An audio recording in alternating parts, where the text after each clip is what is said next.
No, you don't need the. I'm doing this my way. He a legend, he a legend, he a legend. He a legend, he a legend, he a legend. Talking on it though, then He you a can't work legend. it up later. Welcome to the league, to the league, to the league, to the league, to the league of items. Welcome to the league, to the league, to the league, to the league, to the league of items. Pike on money, pike on money, pike on money. We making pike on money. Payday, about to throw a rack on China. Need some DFS advice, where can I find some?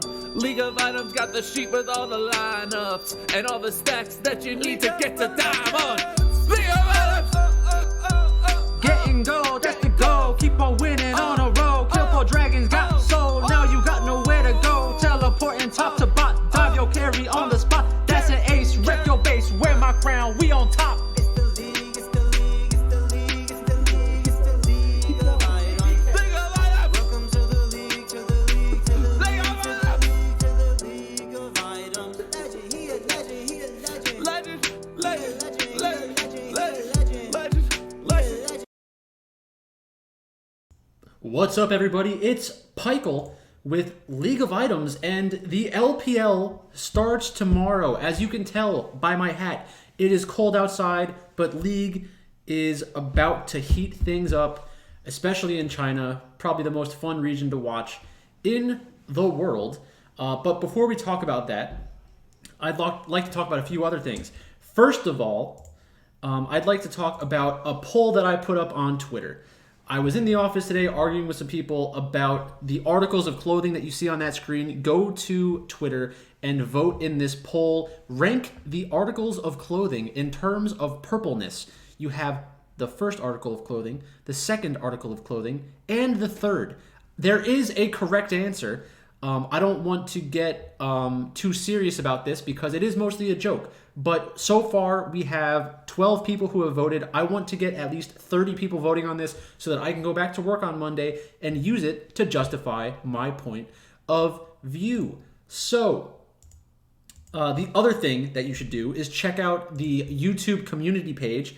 I set up a tier if you want to help support the channel, $5 a month. You don't have to do it every month. You don't have to do it at all. But if you'd like to support the channel and help incentivize me to make these videos and provide content, talk about League of Legends betting and things of that nature, then please go support the channel.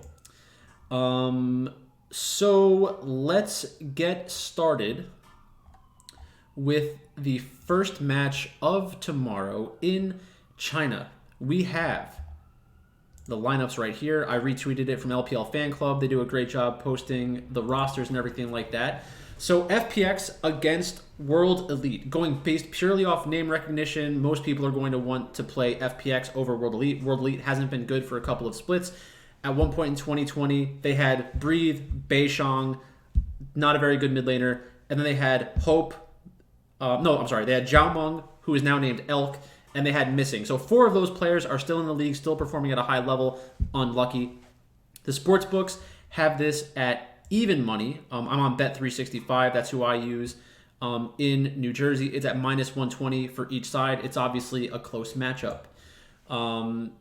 It's a little surprising. I would have assumed that FPX would have been listed as the favorite. I have them ranked as my 31st best team in the 4 major regions. I have World Elite at number 34, so I think it's a close match as well. They're both in the C tier of teams, which is like not very good. But that's across all of the regions, so it's like not a C team from China. It's a C team, period. Let's go lane by lane to kind of get into this a little further. So first up, we have Xiaolahu against Bubu. Bubu has a larger sample size in the LPL, but I think that Xiaolahu's carry performances have been a little more eye-catching in previous splits. Xiaolahu had some games, I think, when Bo was the jungler, Duanbi was the mid laner, LWX, and Crisp. So I think that they just had a much better roster, and Xiaolahu was looked at as a potential long-term solution in the top lane. And FPX in general has good talent evaluation, so I kind of trust them to get players who are quality into their roster.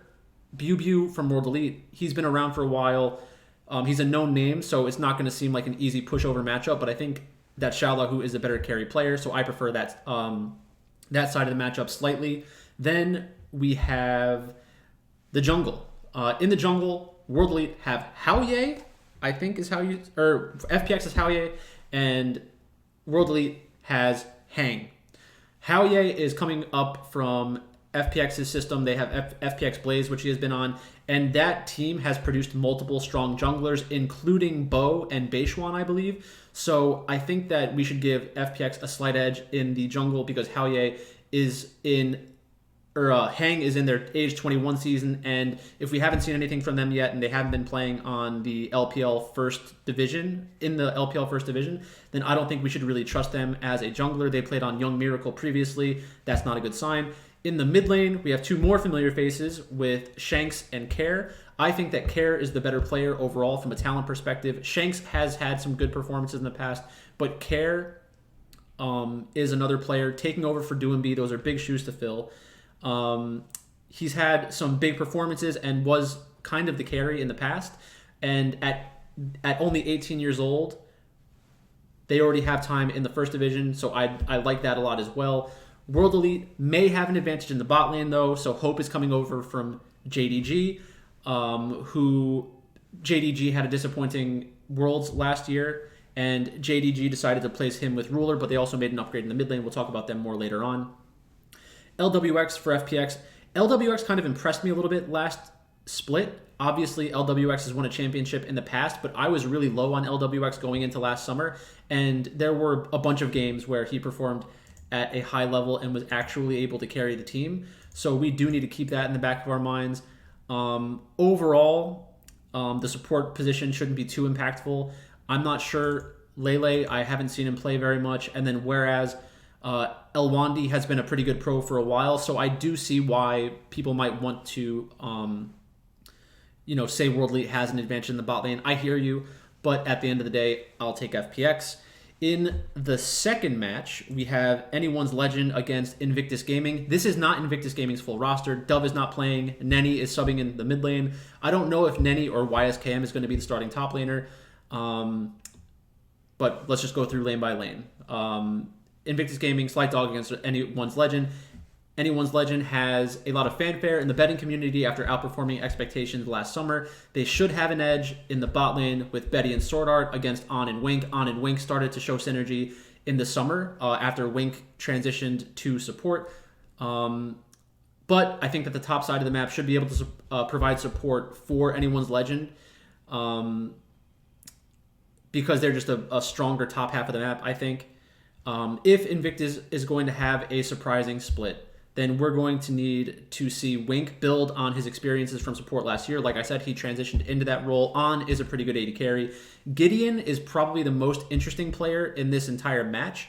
I think that with him coming over from the LCK with Dove, they both have pretty good upside. Gideon is the younger player. Gideon is a future carry, I think, in the LPL, which is saying a lot. That's kind of like high praise coming from me because he's relatively young, and in order to bring over that type of player to an organization like Invictus Gaming, who has, a world championship in their past, they have to believe a lot in this player. And that's also why I think they brought over Dove, because Dove is going to help Gideon transition into the LPL, since they won't have any language barrier, and the mid-jungle duo is, arguably the most important duo in all of League of Legends. But Dove isn't starting yet, obviously. Nenny, like I said before, is essentially a role-swapped solo laner, which may be a viable long-term strategy in professional League of Legends. I've talked about this in previous videos. I think that most teams should be trying to cultivate top solo laners who can play both top and mid for, to fit stylistically into team compositions. So if you have a very carry-oriented top laner, I think that they should probably learn some mid lane champions as well, and then always be the carry for the team in the solo lanes, and then you have somebody who's better at going even in lane or playing losing matchups and playing for the late game, taking on additional pressure. I think that's a very important kind of quality for a solo laner to have. So if you know that person has it, maybe try them out in top and mid. It might be more difficult long term, but I think that's the direction League of Legends will ultimately move in, especially at the top levels of play. So in this matchup, from the sportsbook perspective, we have Anyone's Legend at -175, Invictus Gaming +125. I do prefer Anyone's Legend. I think that with Dove not playing, this is the time for Anyone's Legend to get kind of a free win early on in the season. So I'm going with Anyone's Legend. And then in the last match of the day, we have the best team in the world, JDG. Going into the year, I have JDG ranked as the most talented roster in all of the world, returning 369, Kanavi, and Missing, who all had great years last year, while upgrading from Yagao to Knight and Hope to Ruler. They now have arguably the best jungle, mid, and AD carry in the world. I've been really high on Kanavi for the past 2.5 years. Knight, obviously a very good player. Ruler, one of the best AD carries of all time. It's tough to get much better than that. Some people would also say that 369 deserves some votes for the best top laner in the world, but I'm not sold. That narrative picked up a lot of steam at Worlds. I like 369. I was above public consensus when he was kind of struggling on top esports, but then everybody said he was garbage. Then he goes to JDG, plays well. Now people think he's good. I don't think that his talent has really fluctuated so much. It's just that he was playing on a team that was winning, and it was a little bit of a surprise to see JDG doing so well last year for a lot of people. But I've been high on JDG because of Kanavi, Kanavi is just a great, great player in my mind.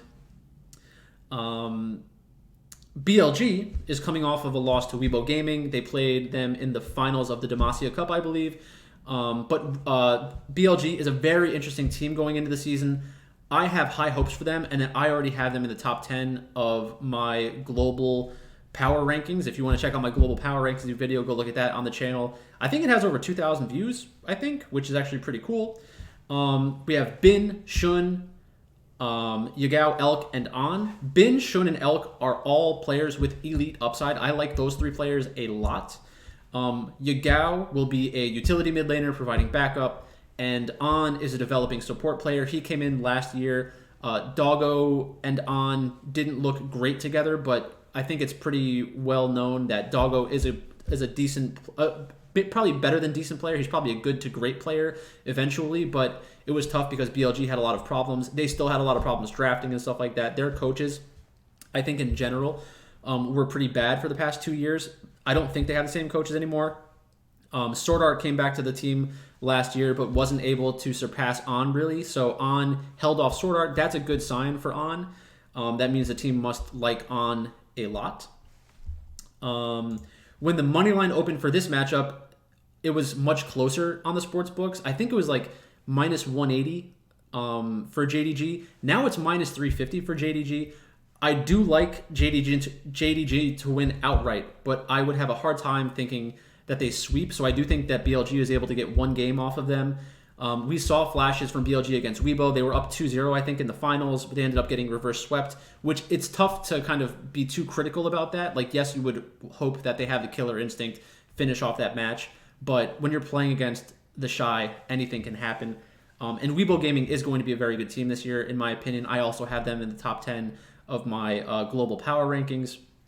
But ultimately, I think that we will have a lot of different opportunities to bet on BLG while people aren't as high on them because they don't have a ton of name recognition. Yes, people will recognize Bin from his time on Suning when they went to the World Finals. They'll recognize Shun from Invictus Gaming because Invictus Gaming is a very popular team. I think Shun is very, very, very good, and I hope that having a good top laner, a solid mid laner, and a very high upside AD carry will allow Shun to kind of reach the next level. But that is still to be seen. And then let's check out DraftKings real quick. So on DraftKings, we have this roster that I'm probably going to play. I'll get rid of that. The rosters that came out, JDG is obviously the biggest favorite, so they have the most expensive player in almost every role. Then it kind of goes back and forth between Anyone's Legend and FPX. Personally, I think that JDG and BLG will probably be the bloodiest and the easiest to project, so I would expect JDG to have the highest ownership tomorrow. The fact that Dove isn't playing in the Invictus game, I think a lot of players will use Anyone's Legend on DraftKings. And then in the FPX World Elite matchup, it does seem like it's a very close matchup. The sportsbook thinks that it is as well. But the fact that Shallow, who is listed as the second top laner on FPX but is starting, gives you some salary relief. So if you wanted to get a lineup in there where you have potentially two favorites in any in FPX and JDG, that could be a surprisingly low owned combination for like the bigger competitions. I'm only going to play, I think, one entry in the Shock Blast just because that's generally how much I play right now. It's fun to have like one lottery ticket in there, but I don't like 3-game slates. I like 4-game slates, 5-game slates. That's when I'm more interested in playing a higher volume. But that's basically it. So the LPL is back. I'm excited. I hope you're all excited. If you are excited, then subscribe to the channel. Leave me some comments with what you think is going to happen in tomorrow's matches. If you have a difference of opinion on some of the players that I've talked about or the matchups, you think it's going to go a certain way, feel free to leave a comment on that, and I'll definitely get back to you. I respond at a very high rate to everybody. But that's basically it. So thanks for watching, and I'll talk to you later.